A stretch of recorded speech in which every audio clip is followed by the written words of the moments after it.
નમસ્કાર મિત્રો, ઈડીપી 4102 સમકાલીન ભારત અને શિક્ષણની અંદર 4 વર્ષની અંદર પૂછાયેલા પ્રશ્નોનો આ વિડીયો છે, જોઈ શકો છો તમે। એમાં અલગ અલગ પ્રશ્નો આપેલા છે, 4 વર્ષની અંદર પૂછાયા છે। વસાહતી શિક્ષણ છે, ઔદ્યોગિકરણવાળો કોઠાર કમિશન પૂછાઈ શકે એવો આઈએમપી પ્રશ્ન છે। એસએસસીના હેતુઓ છે, આંસિયાકરણમાં ધકેલા ગયેલા બાળકો માટેનું જે પૂછાઈ શકે। કાર્ય યોજના પીઓએ પ્લાન ઓફ એક્શન 1992 એ પણ પૂછાય।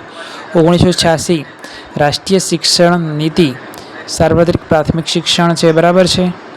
પછીનો છે વૈશ્વિક સામેલ શિક્ષણની વિવિધ સંસ્થાઓ છે, એની ભૂમિકા કેવી છે। 2009 અંતર્ગત બાળકોને મફત અને જે ફરજિયાત આરટી 2009 બરાબર, ઉદારીકરણનો અર્થ સંકલ્પના વગેરે પૂછાઈ શકે। પછી છે 5 માર્કના પ્રશ્નો, તેની અંદર વાત કરીએ તો મધ્યાહન ભોજનવાળો પ્રશ્ન આઈએમપી છે, 3 માર્કમાં 5 માર્કમાં પૂછાઈ શકે છે।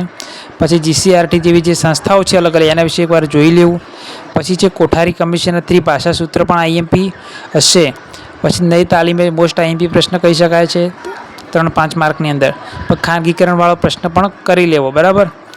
પછી નેક્સ્ટ છે વૈશ્વિક અને સામેલ કરેલા શિક્ષણના આગળ આપણે જોઈ ગયા છે એ પ્રશ્ન છે। અને પછી 3 માર્કના પ્રશ્નો છે, એની અંદર આવશે પ્લેબિનાઇઝેશન, ખૂબ જ આઈએમપી પ્રશ્ન છે। નેક્સ્ટ આવે છે મહિલાઓ આધુનિક, એ પણ 2-3 વખત પૂછાઈ ગયેલો છે પ્રશ્ન। પછી છે સ્તરીકરણ, એ પણ આઈએમપી કહી શકાય, બરાબર છે।